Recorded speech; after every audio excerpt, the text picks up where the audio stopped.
Good evening, everyone. Tonight on CTV News, we will be bringing you updates to a bill put in motion to raise the legal age of nicotine purchases in Fort Collins.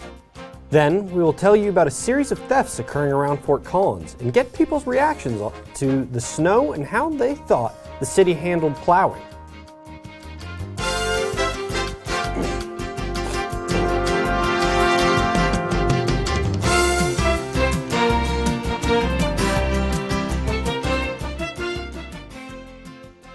Good evening, everyone. I'm Jake Oskveric. And I'm Kenneth Frederick. Larimer County is considering raising the purchasing age of tobacco and nicotine products to 21 sometime in February. The proposal is meant to cut down on teen vaping in the county. The Poudre School District was found to have an above-average amount of teen vaping, with about 30.8% of students reporting that they vape. These numbers startled officials as they were above the national average. This has prompted officials to combat underage vaping. The method they believe will work is to raise the purchasing age of nicotine and tobacco products to 21. Andrea Clement Johnson, the Director of Health Services, says the county plans to speak on the issue in the coming week. So we'll be having a meeting with the municipal stakeholders later this week to just kind of talk about what's on the landscape for them, what they're already doing, what they're already interested in when it comes to tobacco and nicotine access for youth. Smoke shop owners around campus are worried about the increase as it will seriously cut down on their business. They say that they are already strict enough on IDing people who come in. I have had a few situations where I've had some underage come in, but I mean, it was easily caught. As well as shop owners, students worry that the age increase will make an underground and completely unregulated market for nicotine products. I'm sort of on the edge. Sort of my apprehensions are built around the same sort of thing that happened with the drug war, is it could, cause it to just all go underground. It could build that sort of underground market. But county officials assure that they will be talking and planning on dealing with that issue, similar to how they have done with marijuana and alcohol. And we want to have a legal way for people to obtain these products as long as they're available. I don't think it's probably going to be that much of a concern. We already have these systems in place.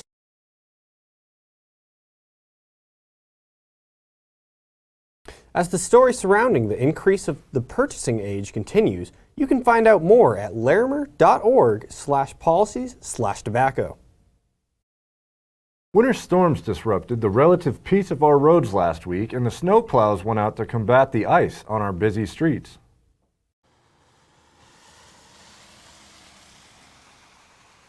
Snowstorms, such as the one we had last Tuesday, make the roads a nightmare to drive on. The piling snow inevitably turns into ice overnight as the temperature drops, turning streets into ice rinks.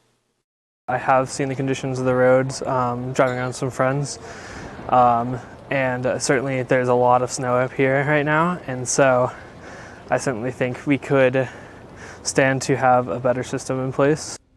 The plow drivers for the city do what they can in an effort to clear parking lots and major traffic areas, but residential streets seem to go largely ignored, creating a frustrating situation for many residents. I don't like to leave the house, and then it also, when I'm walking, I walk to the bus because I live in a townhome community.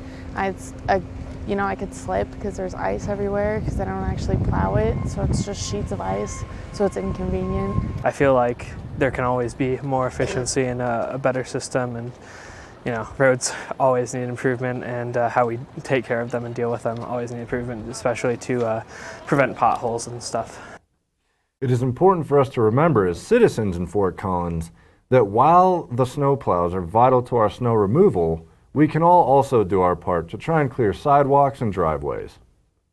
CSU is working with faculty and other members of the larger Jewish community to create an action plan to combat anti-Semitism following recent acts of hate and bias on the CSU campus.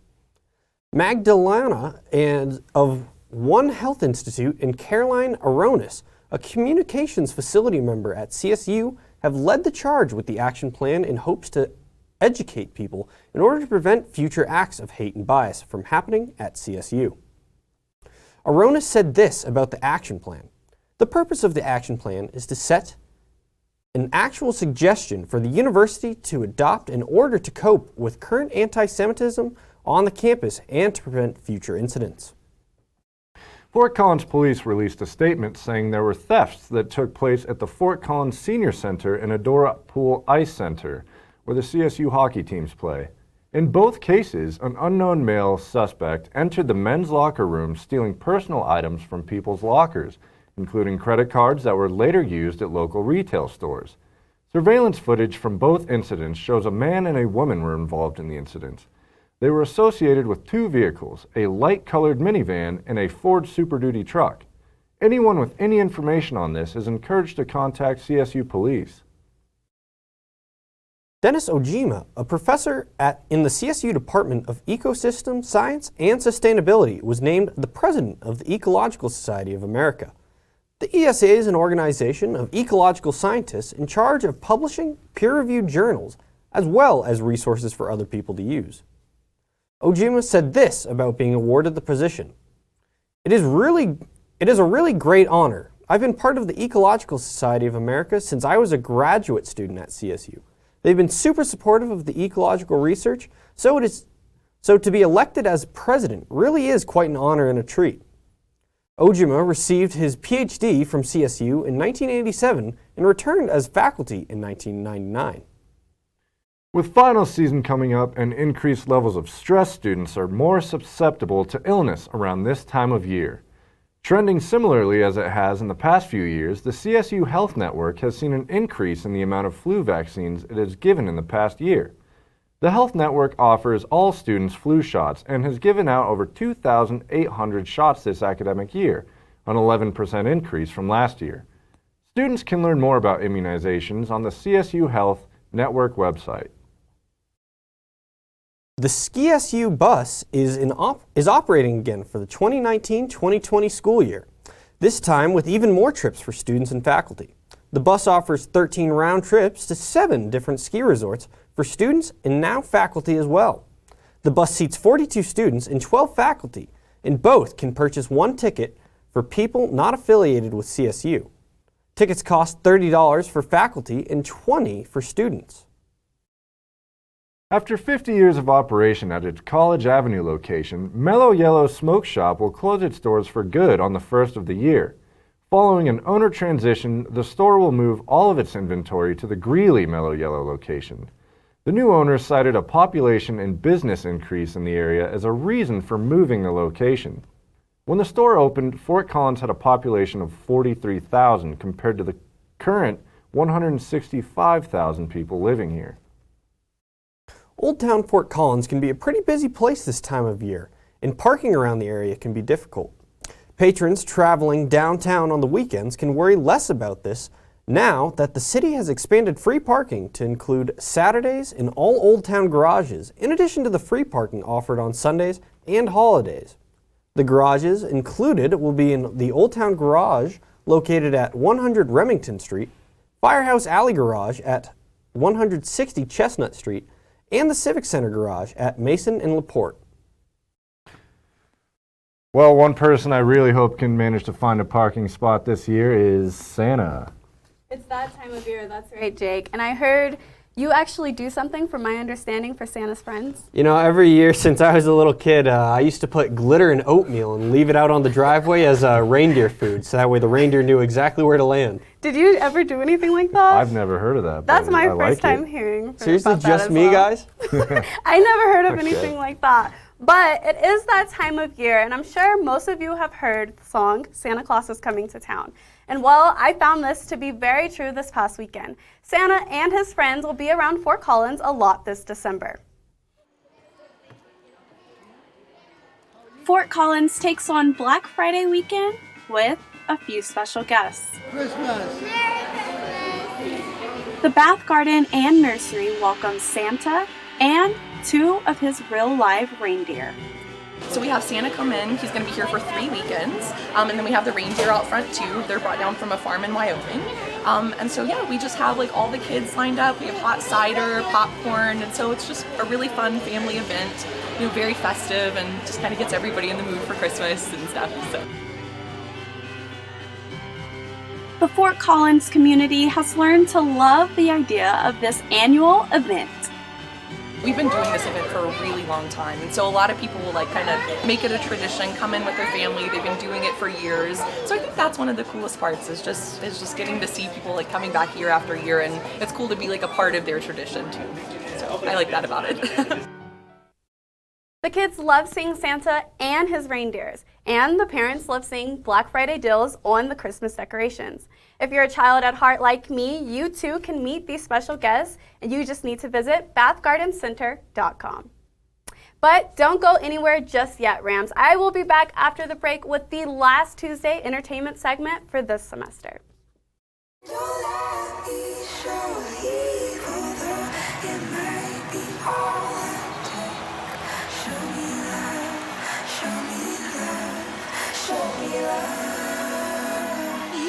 I got a crick in my neck, limp in my step, cramping in my muscles every time I try to flex. I don't know what else to get on. It's very sad all that I can do was remember you. You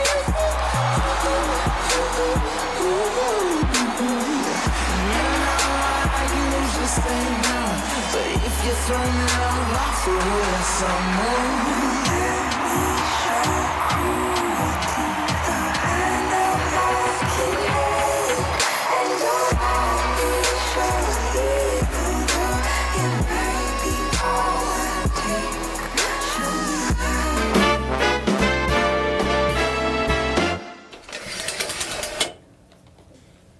Welcome back, Rams. If you're just now tuning in, my name is Janae Hancock with the last Tuesday entertainment segment for this semester. So let's get started. The wait is finally over. Wingstop has made its way to Old Town here in Fort Collins. And after the long wait, the popular Wingspot has 11 wing flavors with the option of classic or boneless that are now available to order online. And the official grand opening date for the sit-down restaurant is next Saturday starting at noon. Catch Krista McAllister Thursday night with an exclusive. I hope to see she tries the atomic wings. I'll even bring her some milk just in case. But this time of year is usually filled with movies, decorating, and of course, the Parade of Lights. CSU's marching band will return to Denver's downtown streets for the annual 9 News Parade. But if you cannot make the trip to Denver this Friday at 8 in the evening, no worries. The marching band will preview their performance through the heart of campus. This Thursday, CSU's School of the Arts is hosting a Parade of Lights preview at 6 in the evening. You can find their new route at bandscolostate.edu. For the last time this semester, I am here to discuss all things entertainment on our social media feeds. So let's get right into it.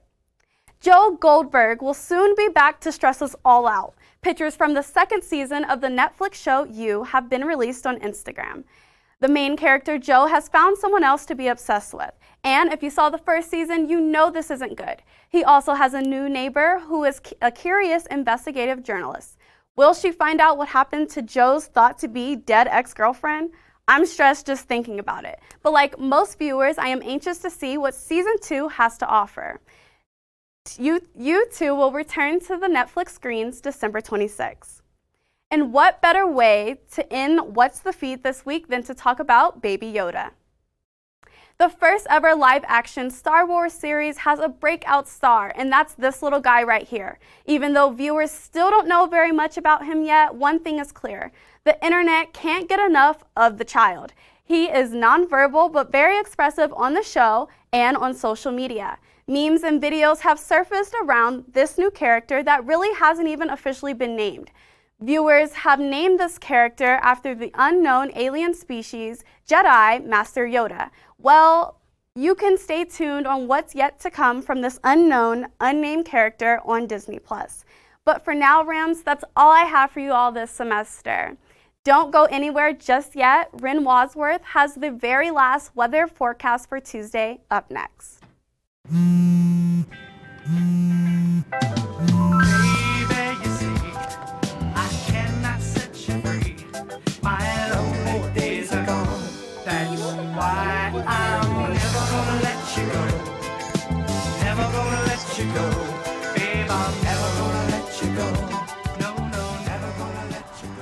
you go.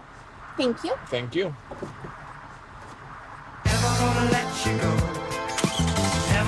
Hey, Bobo, do trees tell each other stories? I'm sorry. I'm afraid I don't know that. Hey, why don't we go find out? Listen. Can birds draw pictures? I don't have an answer for that. Dad, do stars visit their friends? Look!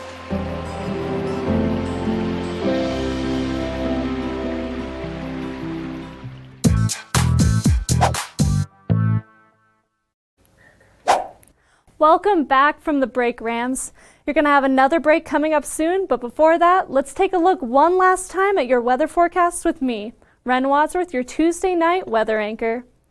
Today was bright and clear outside. The snowstorm over fall break has left piles of snow on campus that are taller than students. But that hasn't stopped Rams from wearing lighter jackets and even shorts on campus. And there's something in the air on campus that is not just the crisp breeze.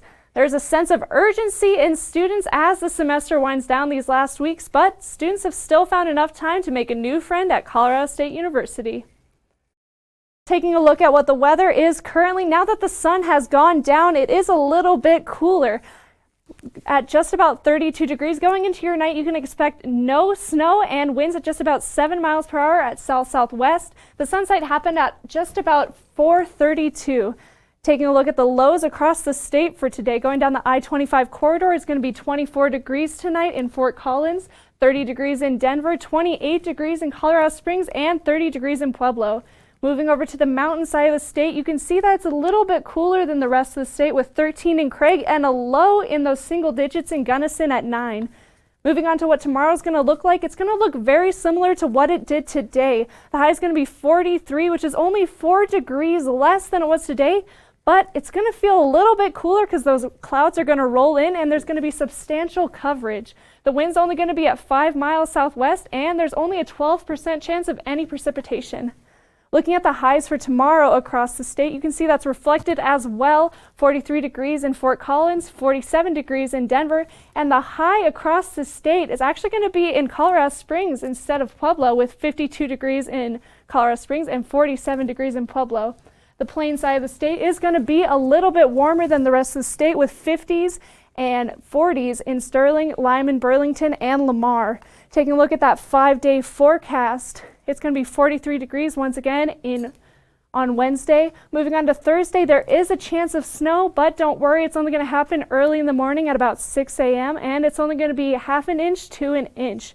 Moving on to Friday, that sun comes back at 41 degrees. Moving into Saturday, the temperature keeps rising to 48 degrees, but that cloud coverage comes back. And Sunday, it should be cool and clear with 46 degrees and sun out.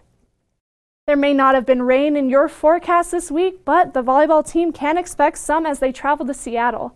Stay tuned because after the break, Ethan Bird and Sydney Wicker discuss their volleyball watch list. That's all I have for you, Rams, and this was my last weather segment here at CTV. I'm Ren Wadsworth. Until next time. Yo, Scott. Hey. I'm heading out, man. You want to ride? No, I got my car, but I actually really need to go to the bathroom. Oh, you know what? I was just in there. The line is like 10 people long. You know, I think I'll just...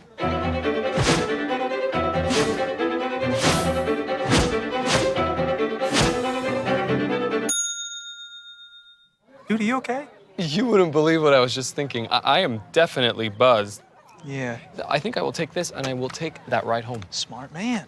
Did you see how that dog was looking at me? Hi, I'm your host, Smokey Colbert. Filling in for Smokey, because after 75 years of... Only you can prevent wildfires. Turns out there's much more to say. Nearly 90% of wildfires are caused by us humans being careless, dumping our used barbecue coals willy-nilly. Guess the song was wrong. We did start the fire. That's why I respect Mother Nature and her trees, whether coniferous or new car scented. Go to SmokeyBear.com to learn more about wildfire prevention.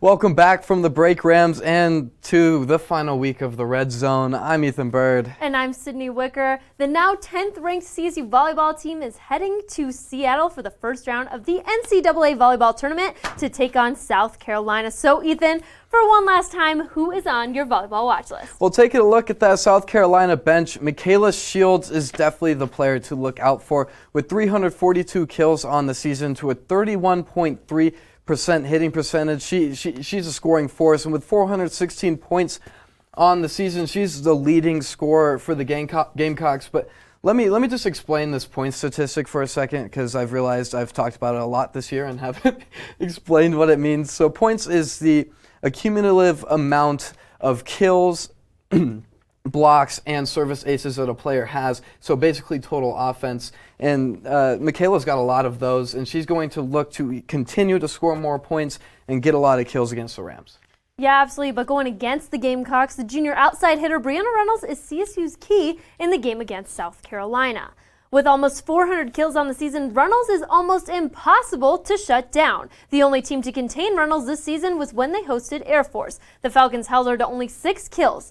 But just last week, she helped the Rams beat Denver with 19 kills and 13 digs. Brianna Reynolds is one of those players you can never just know what to expect is going to come from her. Absolutely, and it's going to be fun to continue to watch her in the postseason and 25 consecutive NCAA berths for this Rams team. They're so dominant, and I think they've got a really favorable first-round matchup in quad here. They're taking on a formidable South Carolina team, but a definitely beatable South Carolina team. Yeah, I'm really excited to see what they do against South Carolina, but this is a team that we've seen all season. When they go into those games that are 4 or 5 sets, they never let their heads go down. You know, a lot of times we've seen them sweep, we've seen them truly dominate, but when they've gone into those 4th and 5th sets, they just continue to power through and find the drive that'll keep them going. Absolutely, and I think that kind of bulldog mentality that they've got, these 5 seniors, they know what it takes to play a collegiate volleyball match. They know what it's like to be in the NCAA tournament, and they're going to bear down and they're going to make a run. I'm saying it right now.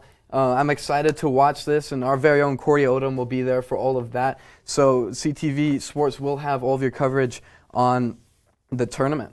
And after a 4-8 season, the conversation has only started to begin around head coach Mike Bobo. Absolutely, and after Saturday's loss to Boise State, Bobo expressed wanting to stay, but he had a lot to admit. Despite the noise outside, we are really, really close to being really, really good. But it's a bottom line business, you know. I know that. I think we all know that. And, you know, we didn't get it done enough this year. 4-7 is disappointed, but I can't say enough about our football team. You know, they didn't fall apart. They played hard every week. We just didn't make enough plays to win the ball game tonight. And really, that's how our team has played, you know, since I've been here. And we've been doing this all year, so it's time to hop back on to some Bobo Watch. And I do have to agree, it is a bottom line business. And here at CTV, we've already broken down his salary and the buyouts, his record at CSU and against rivals. But now it's time to look ahead, especially since Athletic Director Joe Parker declined to make any comments on the future of Mike Bobo. Absolutely, and as of this week, it was reported by the Coloradoan that former Ohio State head coach Urban Meyer was in Fort Collins as of Monday. Now, what does this mean? Well, Ethan, I don't think CSU will be hiring Meyer anytime soon. Well, as much as I think everybody would like to see Urban Meyer reunion back here in Fort Collins, he made a lot of money at Ohio State, and I don't really think CSU's going to cough that up. But the more realistic option is actually a guy who coached under him. That would be Tony Alford. Tony Alford was the assistant head coach of the offensive running backs coach and currently is for Ohio State. I mean, he's got the credentials, 22 years of experience. He's coached at 5 D1 programs. He coached Ezekiel Elliott and Mike Weber, and is currently coaching J.K. Dobbins, who's one of the top rushers in the nation with 1,657 yards. But what I think is most special about Tony Alford is his Colorado connection. He played high school football at Doherty High School in Colorado Springs, and he played for the Rams from 1987 to 1990. And in 1989, he had a 1,000-yard rushing season and was an all-WAC conference first team. And that Colorado connection, he's coached under one of the most historic coaches in college football. He's coached some great guys. I think he'd be a great fit here. Yeah, absolutely. I like a lot of what you're saying there, and I think it would be great to have someone like that here, especially, like you said, having that Colorado connection. You know, CSU misses out a lot of times because of CU and their recruiting, how much that they can't get the top recruits just here in Colorado. So that would be an awesome hire, but the one thing I worry about with him is he doesn't have head coaching experience. But one guy to think of, if it's not Tony Alfred, is why not bring back Jim McElwain? You know, Jim McElwain currently at Central Michigan, he's got so much experience as a head coach, and he's been able to really dominate with his teams. He went from his first season at CSU when he was here, from having a 4-8 season to instantly increasing that to an 8-5 season, and then moving on to 10-2, and then out of the three of the past 4 years, he's actually had at least 8 wins in all of his seasons. So I think that's really awesome to have that experience as a head coach. That's something that you really want when you're looking at this team, because Mike Bobo came in not having head coaching experience. Do you want to take that risk with a guy again, or do you want to go with someone who has head coaching experience? I think it's a risk you're willing to take, mainly because I don't want to see Jim McElwain back here. I haven't forgiven him. Since that 2014 season, the Rams went 10-2, one of their most dominant seasons in years, and then he leaves right before the Las Vegas Bowl. We lost, the Rams lost 45-10 there. I mean, that's just such an egregious way to leave a team, and I think that speaks to Jim McElwain's character.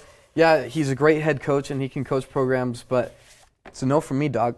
Yeah, I get that too, and I don't like that he left, but another guy I had, since I thought you might disagree with me there, is Ed McCaffrey. Why not? Why not? I mean, he's coached at Valor Christian in Colorado. We've seen this guy as a head coach there, but only at the high school level. So he does lack that college experience, but he does have the head coaching experience. And having that NFL blood in his veins, and his kids are walking through that line as well, I can't imagine what their Thanksgiving was like. They're probably all playing football all the time, drawing up plans all the time. I say, why not give the guy a shot? Who doesn't love a little McCaffrey in Colorado? Absolutely. And finally, it is time for our last Tell Me I'm Stupid of the semester. So, Sydney, for one last time, please tell me. I get to tell you you're stupid.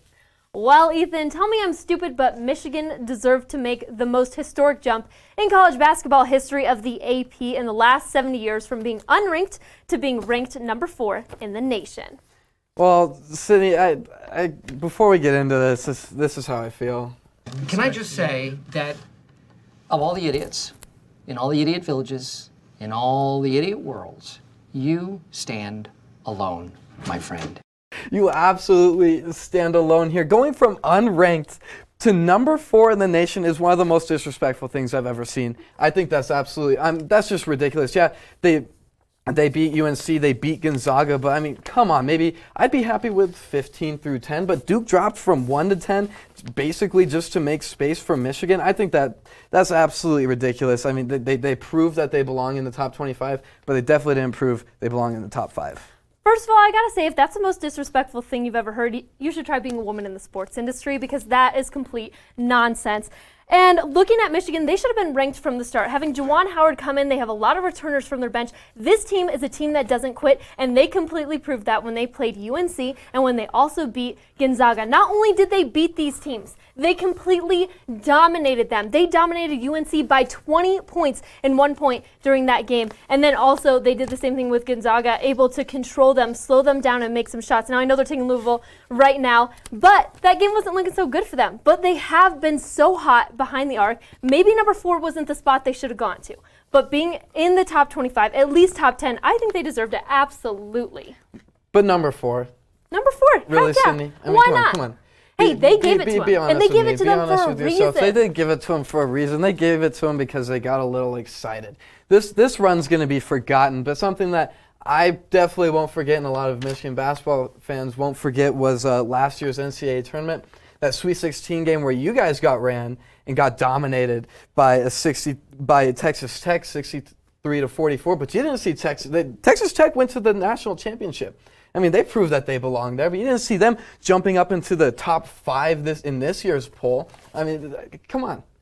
Texas Tech hasn't jumped up because they've played nobody and they don't deserve to be in the top 25. Yes, they were a great team. They went to the national championship and they were able to be there, and that's good for Michigan. The fact that they lost to the team that went to the national championship, I'd rather have that than have the team that gets knocked out in the next round. So I think it was really impressive, and you can't really call that a complete domination or whatever. They've had did you watch the game? I did watch the game, and they did get blown out. Whatever. It's a new season, new coach. They got more players. it's time to look ahead at this. They deserve that number 4 spot, and if they keep it, they'll at least be ranked for the rest of the season. Maybe. I see a loss coming. Whatever. We'll see. We'll let them do the plan.